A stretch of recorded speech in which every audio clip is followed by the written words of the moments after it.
The following content is provided under a Creative Commons license. Your support will help MIT OpenCourseware continue to offer high-quality educational resources for free.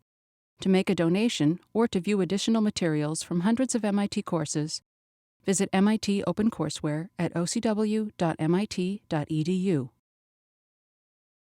Okay, so welcome back everyone to Poker Theory and Analytics. We're lucky today to have a guest speaker, Joel Fried, coming to talk to us about PokerTracker.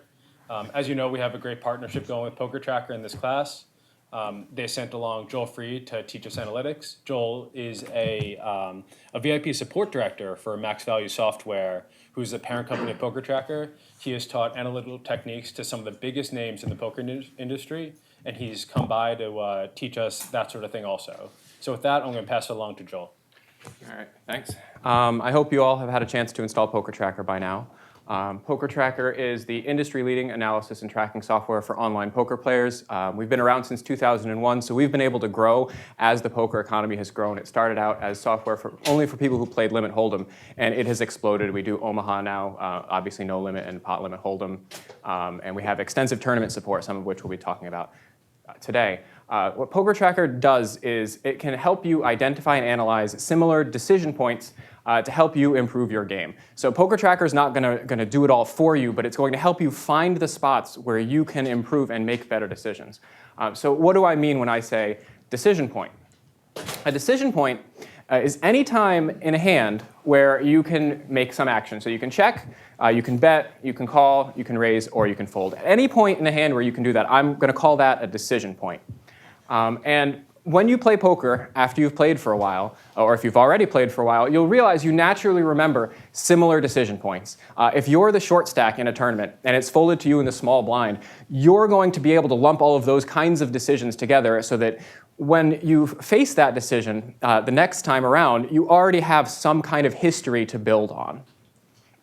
And using PokerTracker to analyze the interesting decision points is really a very effective way to improve your game, because the next time you come to a similar decision, you will already have some memory of what you believed to be right last time you were doing something like this. So what makes a decision point interesting? It's interesting when you aren't sure what the right answer is. And that may seem kind of obvious, but when the expectation of the outcomes is really close together, you're going to sit at the table and you're going to agonize over it. And that's where you see people on television where they're sitting there for minutes and they're going, I don't know what to do. And those are the interesting decision points. And as you start out, you will find that you really don't know what you're doing a lot. All decision points are going to be interesting until you start to have some kind of heuristic, some kind of rubric for when to call, when to fold. So here is a situation. We are in the big blind. It's 100, 200 blinds. This is a tournament. In this tournament, it was a single table tournament. Let's say you bought in for $10. $50 goes to first place. $30 goes to second place. And $20 goes to third place. So there's 4 players left here. You have a chip stack of 1,430 chips. And the cutoff here, this player, opened all in for 5,700 chips. The player on the button folded, and this player called for 2,980 chips. So these two guys are already all in. You have ace-queen of clubs, so you're ace-queen suited, and you have 1,430 chips back in this spot. I want you to take a second, and I want you to think about this decision, whether in this spot, knowing nothing about these two players, you don't really know too much about them right now. We'll get into that a little bit later. But without knowing anything really about these guys, they're just your average players in the game. Would you be calling or folding? I want you to think about that for a second.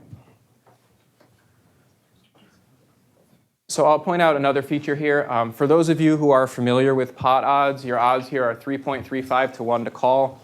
If this was a cash game, if you had 23% equity against both of those hands, you could call profitably. Obviously, this is a tournament situation, which affects things drastically right here. But yeah, so the total pot size is 4,810. We have 1,430 to call. So if you believe that this is a very easy decision, raise your hand. 1, 2. All right, we've got a few. Awesome. OK. You guys are right. If you think it's a call, I want you to raise your hand. one call. For the people who think it's close, if you think it's a call, raise your hand. 1, 2, got a few. It's not even close, it is fold. So let me talk a little bit about what's going on in this view. This is from our ICM quiz. PokerTracker has a feature that lets you practice in these end of tournament situations, which you can access through the Tools menu bar, Tools ICM quiz. And in this spot, what it's telling you is if you push based on an average player model for these two players, your equity in the tournament is 9.49%, based on the expectation of this hand against these two players when they're all in for average opponents. That means that you could expect to make $9.49 with the prize pool we've picked out.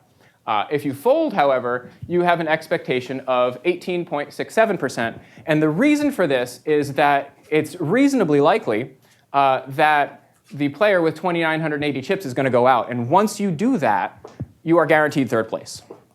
So this is a clear fold. It's even, in fact, a clear fold if you have kings. And you can go further in the PokerTracker ICM tool. If you click the results link that's right here, it will bring up the full math. And I'm not going to go through the ICM math right now for you. I know you're going to go through that later in the course. But what you can do is you can change their ranges right here by clicking these buttons. And so I've set them to 100% range. That means these players are playing any two cards. So even if you knew before the hand, they pushed all in blind. They didn't even look at their hand. So they could have any two cards, either one of them.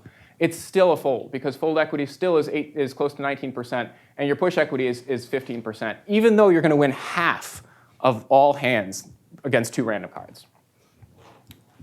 So before we talk a little bit more about how to use PokerTracker to analyze your game and see where you can improve, I wanted to talk a little bit about how you can use PokerTracker and not get better at poker. Because there's some great and interesting stuff in PokerTracker that you can spend lots of time looking at that will not help you at all make a better decision. So looking at graphs. People love looking at their results graphs. And here's a nice results graph. You started off at hand 1, you had a nice run here, you went steady for a little while, you won a few big hands around hand 183,000, and then you end up about plus 860,000 euros. Now, since poker is a series of decision points, the question is, which decisions would you make differently based on this graph? And the answer is absolutely none of them. Knowing that you did this well in this spot is not going to help you make better decisions in the future. It may allow you to buy a house in the Boston area, but it will not help you actually play better poker. Another way you will not get better at poker by using PokerTracker is by looking at hands which we call walks. A walk is when you're in the big blind and everyone folds to you. You win the small blind, which is nice. But you didn't do anything. There's no way in which you could make a better play in that hand. And I know a lot of heads-up sit-and-go players who play two-player tournaments like to look at those kinds of spots, and they want to know, well, how much am I winning there? And the answer is it doesn't matter, because you can't change your play based on who folds to you. Another thing that people want to do with PokerTracker that won't help them get better at poker is analyzing luck. We have several tools for luck in PokerTracker. This graph is from the cash game side. It is actually, you'll notice the normal curve. And this is actually normalized. So what you're seeing here is each dot tells you how often you're hitting your draws relative to expectations. So this player is more than one standard deviation above the mean at flopping 3 of a kind when he holds a pocket pair, which we call flopping a set. And that's fantastic. He's probably making lots of money when he has these pocket pairs because making a set is a very powerful hand. However, he's not going to be able to change the way he plays by knowing that he's been lucky in the past, because he may or may not continue to be lucky in the future. I also have a friend who spent lots of time building lots of reports to see if he was getting dealt aces more regularly than average. And while it's great to be dealt aces more regularly than average, and you will make lots more money if you get dealt aces more regularly than average, knowing what happened last week will not help you the next time you're sitting at the poker table. The last thing I'm going to say about PokerTracker, and this is a little bit trickier. There are lots of statistics and lots of numbers in PokerTracker. I think that we have easily over 1,000 different statistics you can look at, especially when you consider combinations of position. And if you add stack size to that, it's in the thousands for sure. And the problem is some are not relevant to the spot you're looking at, and some will lack a sufficient sample. So I'm going to use this hand to illustrate both of those points. This is a cash game hand from a real poker site from about 4 years ago. This player was on, the player hero here was on the button and was dealt ace of spades, 10 of hearts. So he had ace 10 offsuit. Before the flop, villain 16 made a raise, and hero called. The flop was 2 of spades, 4 of spades, 3 of diamonds. Villain 16 made a bet, and hero made a call. I'm not going to go into whether or not that was a good play. There are reasons for it. There are reasons against it. But for the purposes of this hand, it's important to know that that happened. On the turn, villain 16 also bet, and hero also called. And the turn was the 10 of diamonds. And the river was the ace of hearts. So now we have two pair, top two pair, in fact.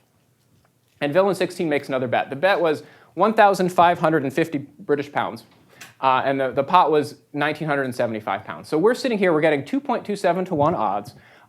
So if we call and we're ahead 31% of the time or more, it's a good call. We can fold. Our stack is 3,350, so we could also make a raise to like 1,800. Now we have lots of stats here on the table. I'm not going to go through them all. This is our heads-up display, so we're looking right now at the PokerTracker replayer. The important ones to note for this purpose is this red number here, this 97. This is the number of hands of data we have on this player. So if you were sitting at a casino, you get about 30 hands an hour. So this would be the equivalent of about 3 hours of live play against somebody. Online, it's more like an hour and a half, because online hands tend to come a bit faster. So we've got some data. It's not a huge sample. VP is the VPIP number that was talked about last time. That's the percentage of hands he's playing. So he's been playing about 2 out of 3 hands. So he's been in a lot of pots. So we know that about this guy. And PR is pre-flop raise. So that's how often he's coming in for a raise or raising at some point in the hand. And that's 45%. So 2/3 of the time, because 45 over 65 is 2/3, roughly, he is making raises. So he's aggressive and he's playing lots of hands. And here we're in this spot where we're facing a big bet on the river. And here are so we've got his river stats. So if you click on the HUD, you're going to get this pop up. There's a bunch of tabs here: tools, pre-flop, flop, turn, river. Since this is a river spot, I've just got the river tab open. I didn't want to overwhelm you guys yet. And we can see his bet stats. So on the river, in our entire sample, he's had 8 chances to bet the river, and he bet 3 of those chances.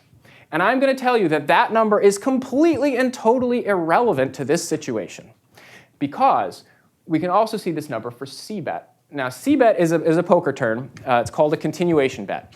That means that a player has been aggressive the entire hand up till now. So C-bet on the flop, he was the last raiser pre-flop. He gets a chance to open the action on the flop, and he does. That's a flop continuation bet. A turn continuation bet, he made a flop C-bet, and he now has a chance to bet on the turn. He makes a turn bet. So that's a turn C-bet. A river C-bet is he makes a turn C-bet, and now he has a chance to bet the river. And we have never, not once, seen him get a chance to make a river C-bet. So if we tried to use this 38% here, and we said, well, he only bets 38% of the rivers, so he must have a really big hand here, we would be basing it on wrong information, because he could have gotten to the river in any way for these bets to count. He could have been calling down in position, and then it was checked to him, and that would count. He could have been raising. He could have raised pre-flop, checked the flop, checked the turn. That would count. Any combination. And his hand strength is going to be vastly different those times he has bet the entire way than those times where he's done other things. So since we have a sample of 0 C-bets here, these river stats are not actually that useful for analyzing this spot. You're much better off looking at the board and trying to figure out, based on his pre-flop numbers and his flop numbers, what kind of hand gets here. I could talk about this hand a lot more, but that's kind of our point here. So now we've talked about ways that you can not get better at poker using PokerTracker. So let's get to the interesting stuff. How do you get better at poker using PokerTracker 4? And I'm going to say it's a 5-step process. Step 1. Use PokerTracker for its reports and filters to look at very specific kinds of decision points. Find those times you find interesting. Find those times where you don't know the answer. And those are the ones we're going to look. You should be looking at because those are the ones going to help you get better at poker. The next thing to do is create mental models of the players in the specific situation. So that means you should have an idea what you think those players are doing here. Now, even though they're looking at similar kinds of decision points, you're not always going to have similar kinds of players in those hands. You might be facing, if you want to look at all times you were facing a river continuation bet, you're going to have sometimes you're against aggressive players and sometimes you're against passive players. You're going to have times where the river made a draw come in. You're going to have times where the river paired the board. All of these are slightly different, not necessarily different enough. You wouldn't want to lump them together for point one, but enough that you need to definitely think about the players in this specific situation and try to get an idea, what's this player doing right here? And this is exactly what you would do at a live table when you're sitting across the table from somebody trying to figure out, well, what is going through his mind right now? Then you adjust that model that you've just built based on any relevant statistics that you do happen to have, if you have notes on the player or anything else. If you know that this guy lost a big hand 2 hands ago, and he might be what's called in the poker world steaming. He is really mad, and he is just going to be way more aggressive right now. That's relevant information. If you're sitting in a casino and you know that guy has just finished his 5th beer, and he's slurring his words a little bit, that's relevant information. Anything that you can do to adjust the model that you've built to be more relevant, that's good. Then you evaluate your different decision options. So if you're in a spot where you can, let's say you can just either call or fold. You have to think about what kind of hand does he have? What will I win if I make a call here? If I fold, obviously I'm out of the hand. For tournaments, what chip stack will I have remaining? How does this affect everyone else's standings in the tournament? There's a lot of considerations for tournaments that affect especially your pre-flop decisions. And then once you've done all 4 of these things, go to step 1 and do it again. Continue to do this over and over again every time you have an interesting kind of decision, and you will find that you are able to make better decisions because you understand the different decision points that you're facing. So let's talk about how to navigate PokerTracker 4 a little bit. For those of you who have it installed and have your computer here, feel free to open up PokerTracker and follow along with me. So what I'm calling a report is any kind of way in which PokerTracker is showing you data. On the top left here, there's community, which launches our community page. You can look at our forums. You can download custom stats, all sorts of other fun stuff. Play Poker, this is where you go when you want to actually play. So for those of you who haven't actually done any importing in any of the tournaments yet, when you want to play, you go to Play Poker and you click the Get Hands While Playing button. And view stats here, this is where all of your information is going to be displayed. T is for tournament, which is going to be all you guys are interested in. And we have 4 options: results, statistics, my reports, and graphs. And I'm not going to talk about graphs today at all, just because there really isn't enough time. So there's this left-hand sidebar here. And some people have liked closing it to make things bigger. And you should not forget that it is there. A lot of the navigation options are in that sidebar. And there is a huge amount of value in being able to change reports. So right now we're looking at the overview report. It's got a nice graph. You can change different kinds of graphs. You can show your ROI, your ITM. ROI is return on investment. ITM is in the money percentage. You can show those on this graph too. You can see your results, how much you've won, how many tournaments you've played. And down here, this is a report. Right now we're looking at the basic by description report, which is showing you 1 row per description of tournament type. For you guys, honestly, just looking at by tournament is probably going to be OK. That will give you 1 row per individual tournament. You're not going to have so much data that it's going to be hard to group things together, and most of your tournaments are relatively similar. If you choose advanced rather than basic, all it does is give you more stats. So you might want to spend some time looking at what these numbers mean in basic before you flip to advanced. And it's also important to know, so you can change any report here from this dropdown, and I'll talk about what the different ones are in a little bit. But the overview report has one really cool feature that is not obvious, and that's you can double-click to get more details. So if you want to know more about these 392 tournaments, because those are the ones you're going to start playing tomorrow, and those are the ones that are really interesting, then you double-click, and now you see each one of those 392 tournaments, 1 tournament per row. and you get to see how much you won in that tournament, how long it was, your finish position, all kinds of stuff. And it does say here on the side, double-click a row for more details. And you can go back by choosing back by description or choosing remove all filters and return to root. Now, if that's not enough, you can then double-click the individual tournament, and it will show you the hands, one hand at a time. So you're going to get a row for each hand as the tournament went through. It will show you most recent 100 by default. If the tournament ran more than 100, you can feel free to change that. We just have that set so that it doesn't choke too hard if you have like a 1,500 hand tournament or something. You can also sort by clicking any of the column headers, just like any other reporting software. So you've got one row per line here. You can also right-click, which has a lot of useful features. So it's a context menu, and you can use that to add or remove statistics from your report. So when you get into like your VPIP and your PFR and those kinds of things, you might want to add or remove a bunch of different custom stats. So you can do that with Configure Report here. But you can also replay. This is how you'd replay hands. If you want to export videos and put them on YouTube directly, you can just right-click, choose Export Video, put it on YouTube, post YouTube video on Facebook, and everyone can see your awesome play, which is always fun. And if you want to look at multiples at a time, you can use Control or Shift-click. So Control-click will highlight one extra individual, and Shift-click will highlight a range. So if you click here, you hold Shift, you click here, it'll highlight everything in between. And then you could say Replay Hand. You could also say Replay All Hands and Report, and it will load everything up in the replayer. This would be the way if you wanted to replay an entire tournament. You had such a great tournament, you really want to watch it again right now. You can just replay All Hands and Report, and presto, you can just click play and sit back, and the whole tournament will play through. So another report on the statistics side that I wanted to highlight for you is Summary. And the reason Summary is interesting and useful is that Summary allows you to do different kinds of grouping.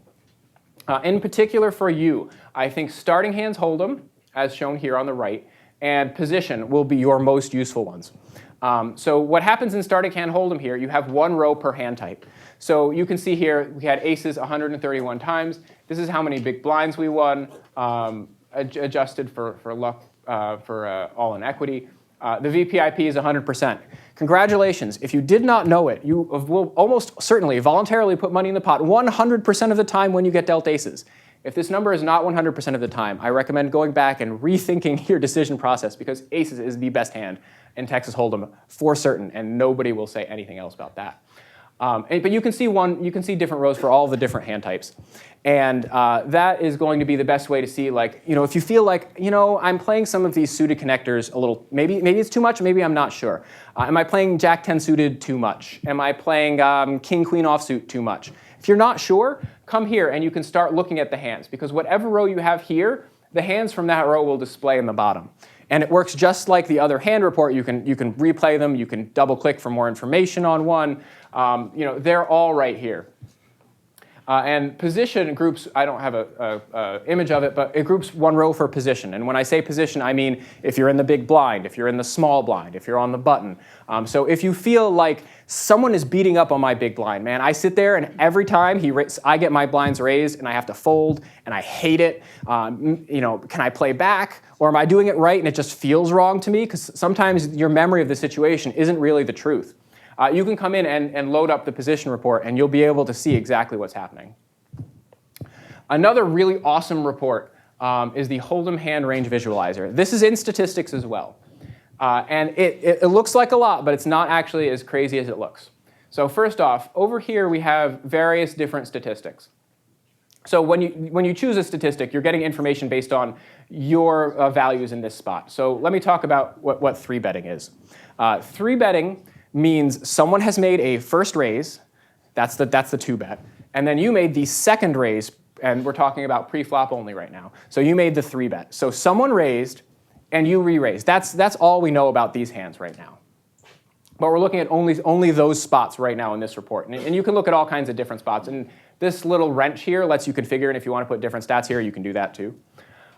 So right now we're looking at range. So here it says range and value. So when I say range, I mean these are the hands that you have actually done this with. And the percentages, these numbers here are percentages. And each one tells you what percentage of all of the hands that I have made a 3-bet with does this comprise. So let's look at pocket tens. This player made a re-raise with pocket 10. Of hands he made a re-raise, 2.244% of those he had pocket 10s. So you can think about this as, if I made this re-raise and someone else was against me, what could they expect to see? Well, about almost 4% of the time they'd expect to see ace-queen offsuit. 4.28% of the time they'd expect to see ace-king. 2.5% of the time, aces. So this is what your actual range looks like. And in poker, we use range kind of as the term for, if you think of the domain as all hole cards, right? So those are all hole cards you could be playing. Your heuristics, your mental processes at playing poker is the function that takes a hand from the domain and puts it in the range. So this is your range. Now you can change this from range to value, and this is where it gets cool. This is the percentage that this player made a 3-bet, given that he had a chance to with each of these hands. And so you're going to notice something very different right away. We have a whole lot of 100s here. This player has made a 3-bet 100% with ace-king suited, ace-queen suited, ace-jack suited, ace-10, and ace-9 suited. Every time he had those hands, and he had a chance to make a re-raise, he did it, every single time. But if you look at the actual percentages, they are not the same, 0.84, 0.93, 1.49. So you can tell also that he got dealt ace-jack suited in these kinds of spots a little bit more, because he's still doing it 100% of the time. So this report is fantastic for helping you figure out, first of all, what would an opponent be seeing me do? What am I looking like? And then, well, what am I actually doing when I get my hands in these spots? If you think, I should never be making re-raises with king-jack offsuit, and you come here and you go, well, I've been doing it 75% of the time, you immediately know something that you can use next time you have king-jack offsuit in that situation to make a different play. That will let you change your poker. And again, you can pick any of our statistics from here, and you can look at them. Anything that shows percentage-wise will work in this report. Another really important report for tournament play in particular is facing pre-flop action. So again, we're in statistics section, and it's the facing pre-flop action report. What you're seeing here is one row per kind of situation that you could be in on your very first action before the flop. You get dealt your cards, stuff happens before you, and now it's your first decision. Well, the question is, what happened until then? If it's an unopened pot, that means everybody folded to you. So it's a similar kind of situation. So here we can see we have 10,434 hands where this player was the first to be able to open the pot. You can see the winning percentage. You can see their VPIP and PFR. So again, they're playing almost a little more than 70% of hands in that spot, raising 60%, a little more. But you can see one limper. Now, a limper means someone just called the big blind. It's a technical term. It means there's one person who just called the big blind, and it's to them. We have 1,945 hands for that. And you can see how their VPIP changes. Suddenly, they're not putting in nearly as much money. And part of the reason for this is this sample is based on heads-up play. So when you check in the big blind, it's not considered voluntarily putting money in because you haven't put any more money in. And you can only VPIP before the flop. After the flop is a totally different animal. So VPIP is pre-flop only. And that's a good thing to keep in mind. So that's why you see this kind of big drop. But you can already see how, looking at this report, I can tell you something about this player's play. They check a lot when it's limped to them. And they're in the big blind, and it's heads-up play. So you can use these, and of course this works like the other reports. All of your hands are down here. And so you can replay these hands. You can do other filtering in addition to this. And it will help you kind of figure out what your play is in different first situation spots. And tournament play, this is going to be huge because when you're facing an all-in before you get a chance to act, your range is going to be very different. You're going to want to make different decisions than you will if everyone folds to you because you're able to steal the blinds a lot more liberally. And you're going to see later in the course how aggressive you can actually be as your chip stack gets small. So being able to look at these different kinds of spots will help you fine-tune your game and look at what you've actually been doing in those situations. So I've mentioned lots of reports. Do you need more than that? I'm glad you do. Because you can create custom reports in the My Reports section. In here, you can choose the type of report, how to group the report, and how to show exactly what you want to see. So any of our stats can be added to these reports. There's three kinds. A player report starts out by looking at hands that you've played. You're looking at groups of hands, so a stat like VPIP looks at groups of hands because it's how often you voluntarily put money in the pot over a sample of hands. That's to contrast with a hand report, which is going to show you, again, one row per hand. So if you wanted to make a report that was going to show you all hands where you faced a river continuation bet, you could do that as a hand report and save it and load that up really quickly next time. An all players report is like a player report, except it's not just for you, it's for everybody in your database. So you're going to get one row per player, and you can put whatever stats you want on it there. For player report, we also have lots of different groupings, some of which you will not see anywhere else by default in PokerTracker. And I wanted to specifically highlight preflop stack size for you guys, because as tournament players, this kind of custom report has a lot of value for you. Because preflop stack size is going to be the determining factor in a lot of situations in your tournament play. So let's see what that report looks like. You get one row per different stack size. You get different ranges. Now, these are in big blinds. They're not in M. But you get a pretty nice range. And you can kind of approximate M by multiplying that by 2/3. Because you're going to be dividing it by the small blind too. So you can see here this player had the stack less than 2 big blinds 59 times. And this is how often they raised when it was folded to them. And you can see it's 47%. So you can see in this spot how someone's raising range is going to change based on their stack size. And you can see we have different samples for all the different stack sizes. Based on the tournaments you guys are actually playing, you're going to be seeing numbers much more in this area and a lot less in this area, because you need to be really, really deep to be able to have 100 big blinds. And in turbo tournaments, it just really doesn't happen that much. But in addition to be able to just look at this, you can then come in here to this blue filters link. Well, it will be blue for you until you've clicked it once. It's gray for me here.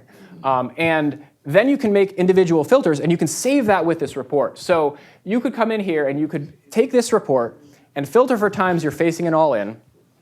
And you would then see times you were facing an all-in by stack size and see what your stats are. And you could save that, and it would show up in this dropdown. And you could look at it later, and you wouldn't need to redo everything. And it will be really helpful for analyzing your own play.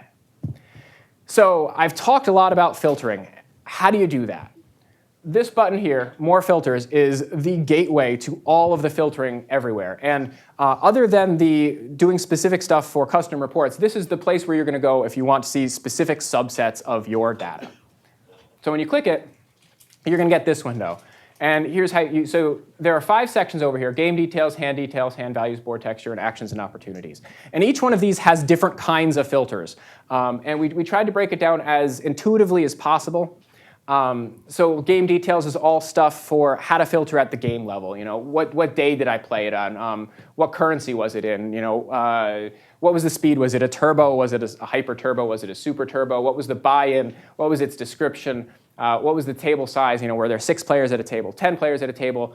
And you can also filter for the specific blind levels. So if you wanted to look at a hand at the 100, 200 blind levels, that would be there. Now, so you navigate this by, you choose your section on the left-hand side. Anytime you see the greater than symbol, you can click. So any of these options here, you can click and you'll get the individual filters you can turn on and off. And I'll show you a few of those later. When you go down, you can click up here where it says cancel right now. It will change to up to the previous section. And when you turn everything you want on, you click add to filters, and then it adds them all together. So here's hand details. Hand details is filters about the whole hand altogether. So what was the maximum pre-flop raise that occurred? Was there a 3-bet at all? If you want all hands where someone made a 3-bet, you'd come here, which can be great if you want to look at times when you made a raise and someone made a re-raise, but you don't really care who. You just want to look at all 3-bet hands, you can come in here. If you want to look at hands where there was limping, you can turn that on. If you want to look at hands by pot size or stack depth, so you want to look at hands where you had a certain M, you can come in there. How many players were at the table? If you want to look at bubble hands, you'd look there. What was the position of different players? Who made the first raise? Where was I sitting? All of that's in player position. You've got this is mostly for custom reports and notes. If you made tags on the hand, you can tag hands in the right-click menu. You can do that there. How much you won or lost in the hand? How much you contributed to the pot? Did the hand go to showdown? There's tons of options. Hand values is another way you're going to want to look at hands, and that is your whole cards, your hand strength, and your draw strength. So let's go through those. This is what the whole card filtering looks like. You've got the chart of all the different whole card options. So there are several ways you can do it. If you want, you can just click on individual hole cards. So if you just wanted to pick, say, pocket tens, you click right there, add to filter, you're done. Now you only see data from pocket tens. If you wanted to see the top 15% of hands, you can come down to this slider and you can slide it over to 15%. Now, my top 15% of hands and your top 15% of hands may be different.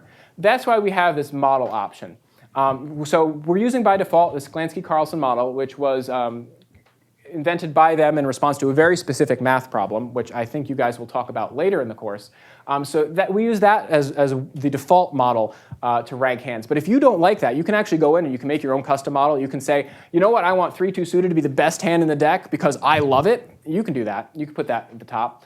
We also have hand versus 3 randoms as a default model, which ranks hands based on their equity against 3 random sets of hole cards. It's going to look very different. It's going to be a lot more skewed towards high cards. So you're going to see things like king jack offsuit and queen jack offsuit long before you see low pocket pairs.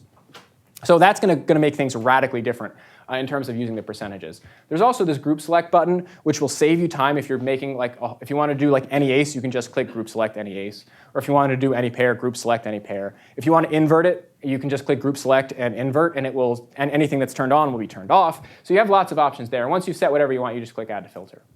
Hand strength. So once you see the flop, you have some hand strength. So all of these do imply having some sort of hand. Did you have a high card? That means you don't have any pair. You just look at what your high card strength is.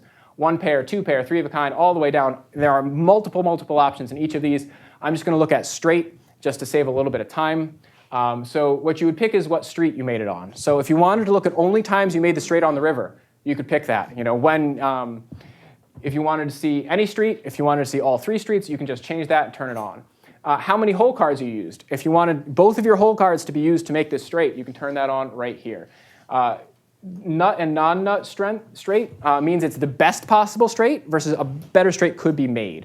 So if you have ace-king and the board is queen-jack-10, you have the nut straight. No one can have a better straight. You have the absolute best straight. If you have 9-8 on that same board, you still have a straight, 8-9-10, jack-queen-king, not jack-queen. But ace-king still is a better straight than you, so you would have the non-nut straight. Backdoor straight is when you don't have a straight until the river, and you didn't have a straight draw on the flop either. So if you had ace-jack with a king on the board, and it came queen-10 to bust some opponent on the bubble, you just completed a backdoor straight and made somebody very unhappy. Draw strength. So these are how you would look at if you wanted to look at my straight draws, my flush draws. You'd pick which street you had it on, which can be any flop, turn, or both, because you never have draws on the river. Your hand is made or not. And we have the different kinds of draw options. So for straight draws, you can have either a draw to 1 card, which makes you 4 outs, or a draw to 2 cards, which makes you 8 outs. And we let you pick here whether they're the outs to the best possible straight or outs to some straight that's not the best, depending on whether it's open-ended or double gut shot. You can filter for backdoor straight draw or hands where you didn't have any straight draw ever.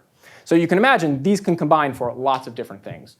Board texture is how the cards are working together on the flop. If you wanted to look for a flop with any ace, you'd go into board cards and you could pick ace on the flop. If you wanted to look for the turn paired the board with the flop, you'd go into board pairing to the turn section, and that one's there. If you wanted to look for times the flop was all 3 clubs, so you want monotone, you would go into board suits and you'd pick all 3 cards of 1 suit for the flop. Board connectedness is like 10-9-8 is considered a connected flop. 10-9-7 is a little less connected. So all of those kinds of options are in there. So you can be really specific about picking the situations you're filtering for. And now actions and opportunities is the last section, but in some ways it's almost the biggest because these are actions you had or opportunities you had in hands you played. So this includes bets and sizing, raises faced, raise sizing, calls, folds, opportunities, you name it. So we're going to look at pre-flop just quickly so that you get an idea. If you want to look at hands where you voluntarily put money in pot, turn that on. Posted blinds, raises, calls, folds, opportunities, all of these are here to let you filter for times you made a 3-bet, times you faced a 3-bet, times you folded to a 3-bet, times you had a chance to face an all-in, that would be in opportunities. Action sequence is your specific action. So your first action is raise and your second action is call. Let's bring those up. Bet sizing, I want to look at times I made a 3 big blind open raise. We can bring those up. Actions encountered with sizes is what someone else did and it came to me. So they made an open raise of 3 big blinds and it came to me. That would be in there. And we have those for flop, turn, and river too. If that's not enough and you need more stuff, you can combine these. So you can highlight them. So this is what it looks like after you click Add to Filters. So we've added 2. Sizes calculated in big blinds. Actions faced, 2-bet preflop between 2 and 3. So that means that someone made a 2 to 3 big blind open before the flop, and we faced that raise. That's that filter. And this is, we made a first raise preflop with between 2 and 3 big blinds. Now, it should be obvious, these will never happen together. So if you leave these on within and you click Save and Apply to all filters, you will see no data anywhere, because that can never happen. So what you might want, however, is you want to see any of these 2 times. So you're looking for hands where someone made that 2 to 3 big blind open. I want to see how that affects things on the turn, let's say, because those are the spots I want to look at now. That's what the OR selects. So you'd use OR. This is inclusive OR. So any of the times that match either one of these 2 spots will come together. And when you click that, it says OR, and you get the 2 filters together. And you can also click Ungroup once things are grouped together, and you can split it back up. You can use AND if you want to make nested deeper logic, and NOT will negate things. So if you wanted to look at, and if you wanted to negate, facing you made a 2-bet of that size, you could just click on that one and click NOT. It's not highlighted here because you can't NOT 2 things at once. And you would see all other situations. So as you can imagine, making a complicated situation is going to take you some time, and it's going to take you a little work to get used to it. That's why we added this Save as Quick Filter option. So once you've made it, you don't have to make it again, which is fantastic, because if you spend half an hour on one of these things, you don't want to click Clear Filters and never see it again. So you just click Save as Quick Filter and type your quick filter name and click OK, and then you're done. It is now saved for the future. You will see it on a dropdown, which I'll show you in a couple of slides, and you will just be able to load that right up on any of your reports instantly. On the other side, we have this Edit Quick Filters button, and when you click that, it shows any saved quick filters you have. When you click on it, it shows you what they are, and you can rename them, delete them. You can load them, which is awesome when you have multiples. If you want to put them together, you can load one and then come over here and load the other one, and you can append them together, so you don't have to you can make like several pieces and then put them together really fast. We also have them available for free download on our website, and then you would import them right here. And if you wanted to export them and give them to your friends, you wanted to, you said, let's all make a group of filters together. We'll split up the sample, and you make these, I'll make these, and then you want to give them all to each other. Great, you just export them, give them to each other. It'll save you a whole bunch of time. And this is the drop down in the sidebar. So you see, like once we've made this quick filter, you just pick it, click that, and you're done. Now that filter applies to all of the reports on the other side. So I've talked a lot about stats, and I hope you're sitting there wondering, what are these things? How can I find out more about them? Like, I want to know about it, but there's so much going on. So the way these work is the vast majority of stats in our software will tell you what percentage of the time somebody did something given that he had a chance to. So it's this very simple mathematical formula. How often did he do it? How often did he have a chance to do it? Turn it into a percentage. Done. How often did he have a chance to 3-bet? Divided by how often did he actually 3-bet, divided by how often he had a chance to 3-bet, multiply it by 100. If it's 1% of the time when he 3-bets you, he has a hand. So let's go through a few examples. VPIP, we've already talked about a bunch. So it's the percentage of the time a player chose to put money in before the flop.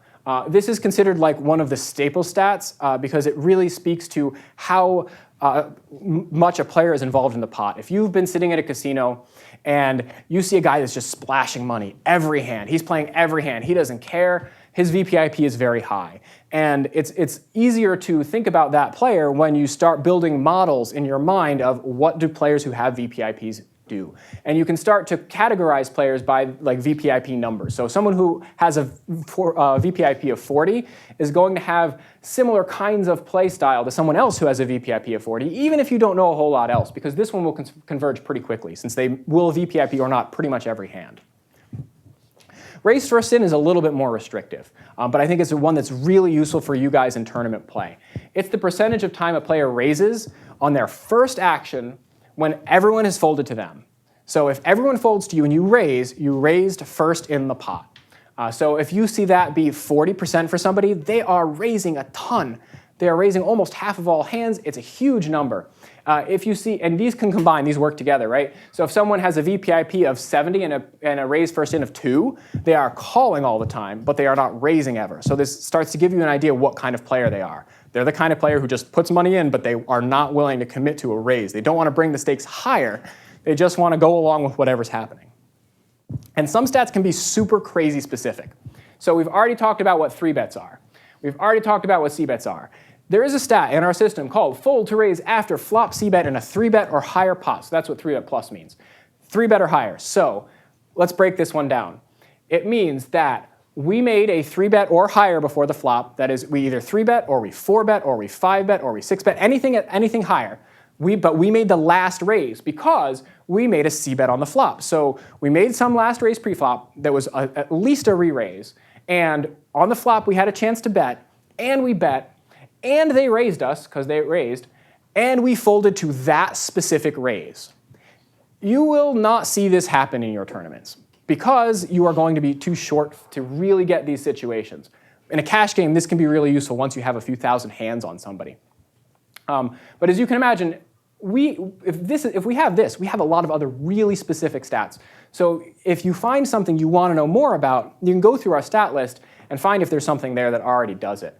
And this is one where you might not want to pay attention to it until you have a really good sample size on somebody.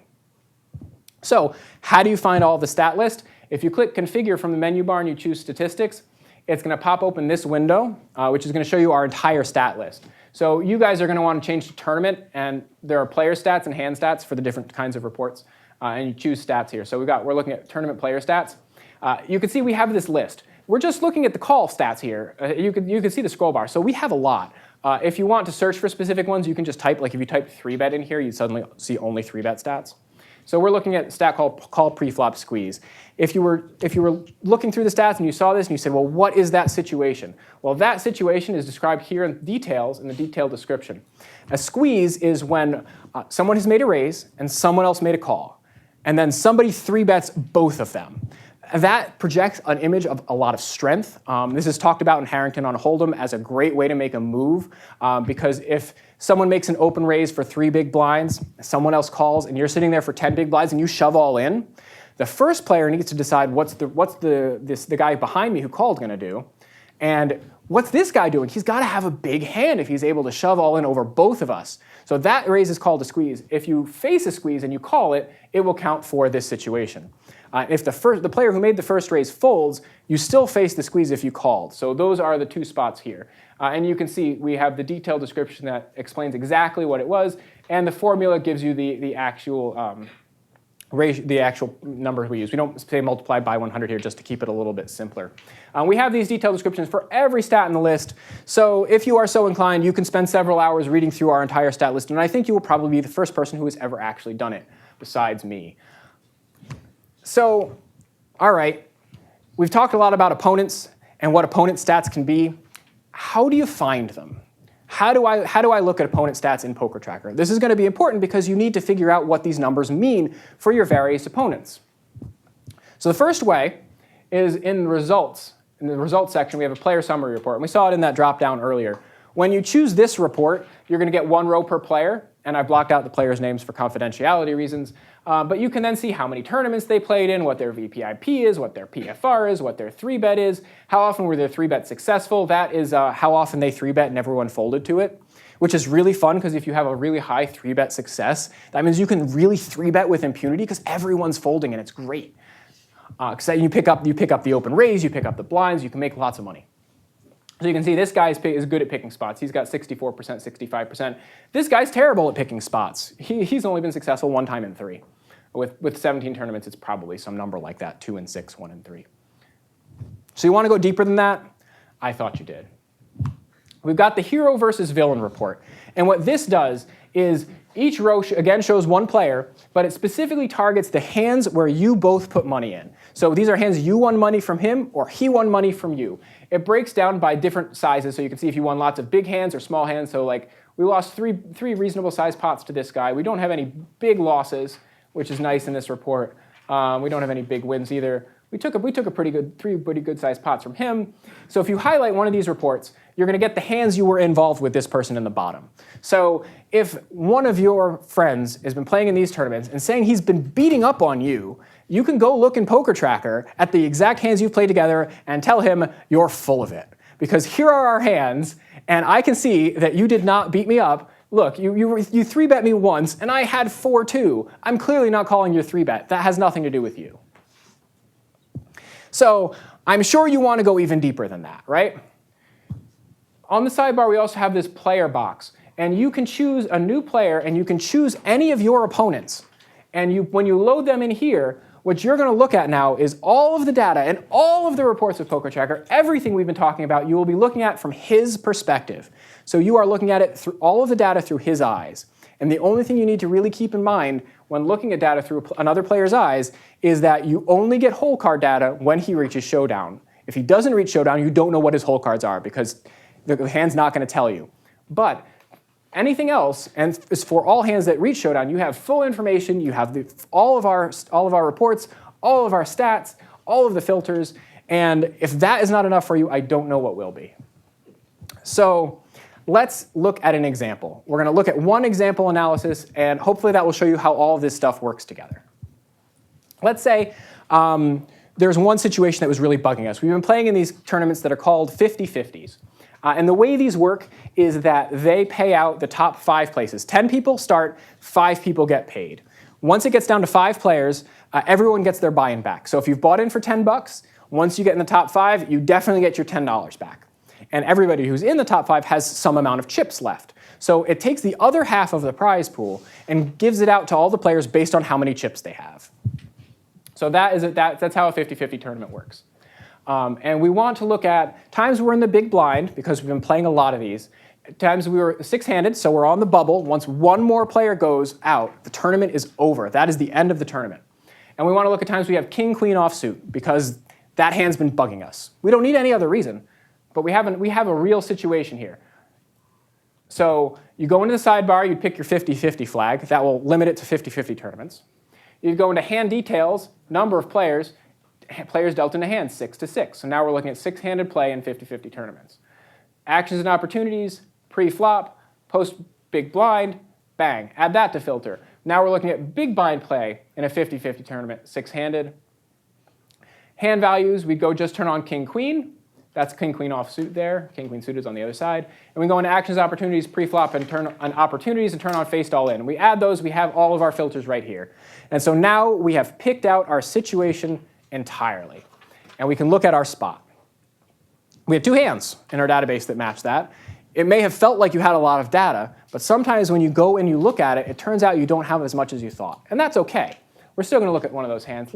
We've got 2 hands here. We'll look at the second one. We're going to replay it. So we're going to see it in the PokerTracker replayer. So here is our spot. And let's take a moment to look at it. We're in the big blind, just like we said. We have king and a queen. Fold, fold, fold, fold. And this guy pushes all in. So we're facing our all in from him. So our chip stack is 1,955. His chip stack was 725. Our blinds were 60 and 120. And there was a 15 chip ante. So we have 90 chips. These were from the antes here. So we have to choose if we want to call his 605 chip bet or we want to fold to it with king, queen here in this spot. So I want you to take a second and think about whether you would call here or whether you would fold. Remember, if you call and you bust him, the tournament is over. You definitely win money because he's out. You're in the top 5, and you get money based on your chip stack, plus your buy-in. If you fold here, he now picks up 210 chips. He now has 935 chips. He's still the short stack, and we're going to keep playing. You have a king and a queen. I want you to just take a second and think about our situation. OK.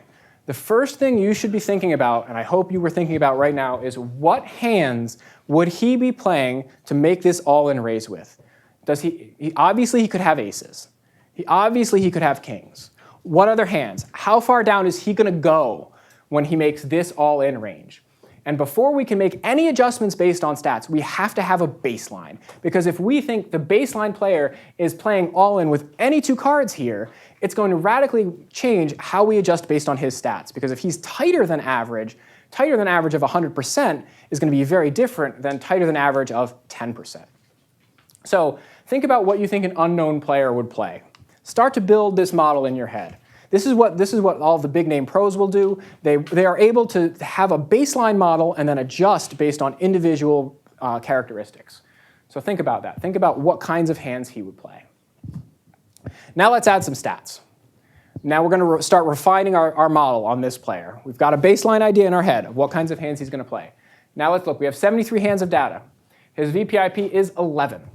So in the 73 hands that this guy has been playing, so it's probably about 2 tournaments worth, given the length of these tournaments. In 2 tournaments worth, he has put money in 11% of the time. 1 hand in 9 this guy's playing. That's it. Pre-flop raise, 1%. And I can tell you, because I did double check this, that means of his 73 hands, he raised pre-flop before this exactly and only 1 time. That's it. Only once ever. In both tournaments we've seen him play, he's only ever raised once before. I hope that that changes what hands you think this guy is going to play, at least a little bit. Now, we can look a little bit deeper in his stats and try to see if there's any information there. Let's look at his small blind statistics. This is the tools pop-up here. We're just looking at the top half. There's some stuff in the bottom, but it's all post-flop stuff, so it's not relevant right now. So let's just look at small blind here. His VPIP from the small blind is 13%. So 1 time out of 8, he put money in from the small blind. He has never raised from the small blind, ever, not once. So he did no raises of any kind. He seems to call across all positions. So here are his callings. These are from the pre-flop section. You can see he kind of calls from everywhere. He's called 4 out of 25 hands. He's called cold twice, which means you call without having put money in the pot. So you can't call cold from the blinds. That's why these are going to be zeros. He limps behind limpers 1 out of 7, so he's not attacking people who just call the big blind. He's not attacking people who are acting weak. He is folding to a blind steal twice, so he's not, when he's in a blind, he's perfectly happy to give his blinds up. A blind steal is when you're in a blind and someone in the cutoff or the button, the last 2 positions who haven't put blind money in, they make a raise. So when you're facing a raise from them, it's called facing a steal. He's done that twice, and he folded both times. So you can start to kind of piece all of this together and get an idea. But the sample is not huge. So think about what hands this specific player is likely to raise all in with, now that we have all of this information. Remember, his tournament life is on the line. If he is called and he loses, he's out of the tournament. He wins absolutely nothing. But he's the short stack. He has an M of about 2.7. So he could go less than 3 orbits before he is completely out of chips just by folding. So he has to make a move at some point. He has to pick a hand and make a stand soon. So the fact that his tournament life is on the line is going to make him tighter because he doesn't want to lose the tournament.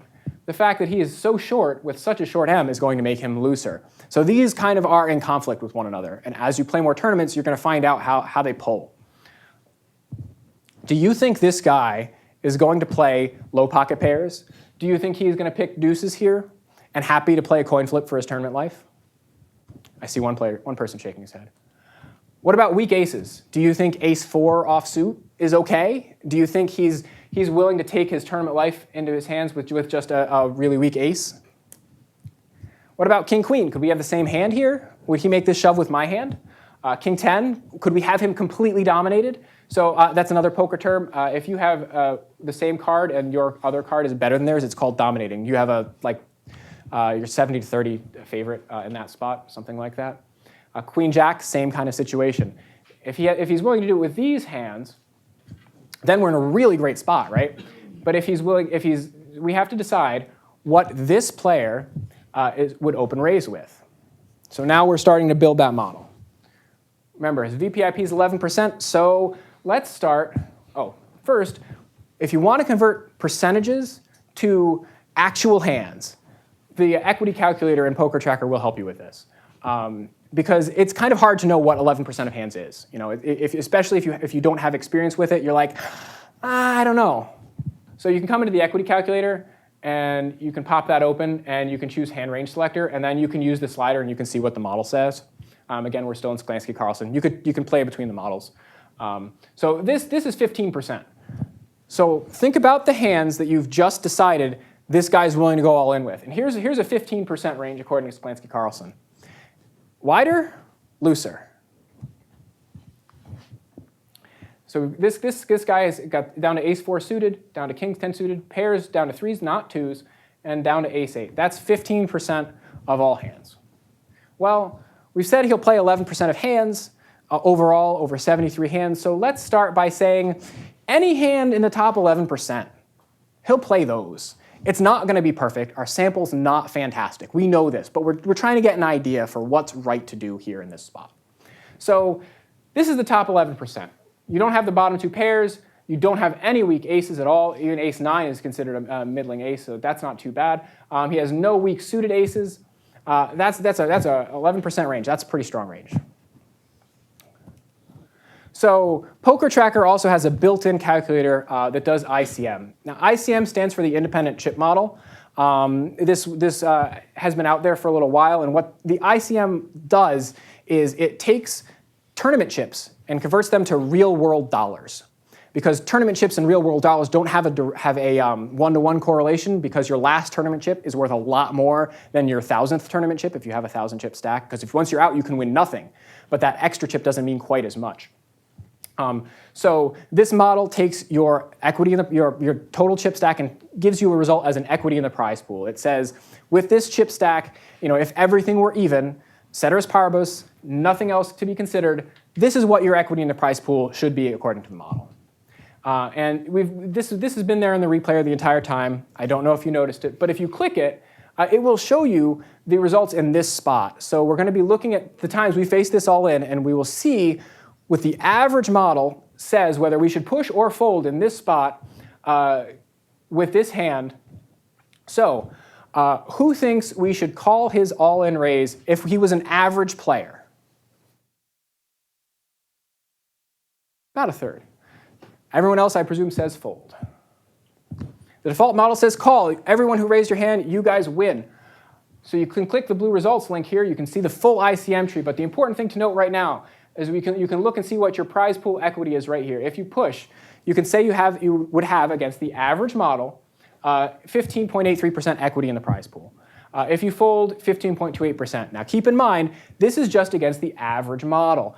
This is not based on anything we've done specifically to analyze this player. But the good news is we can change that.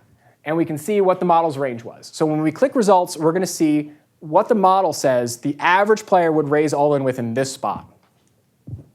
And the default range is, drum roll please, 33.9%. The default model says the average player will raise all in with an M of 2.7 when folded to in the small blind with about 34% of hands. We built this model using some pretty robust data analysis, but as we've seen, different players play very differently, and this player is most certainly not average, because we put him on somewhere much tighter than 33.9%. And you can see push equity here and fold equity are not that different. We're only talking 0.6% of the prize pool. So if we're playing a $10 tournament, we're talking about the difference between an expected result of 60 cents.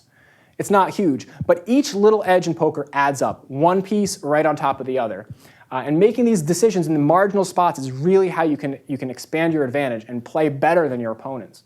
So let's change that. So you can click right here once you've been looking at the model results, and you can change his range.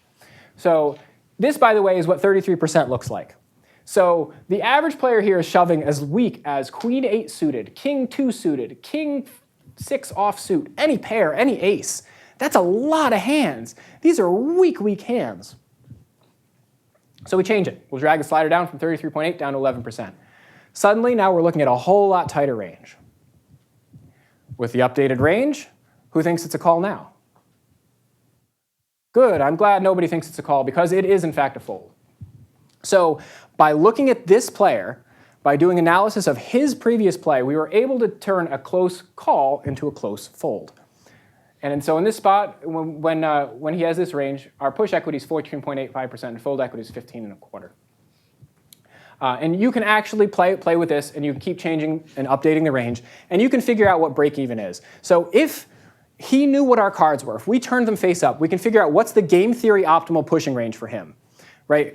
When we turn our king queen up, if he could play perfect poker, he would have pushed a 24% range. That would be King 9 suited, any ace, any pair, Queen 10 suited, King 10 offsuit, or better. If we think he is pushing less than that, it's definitely a fold for us.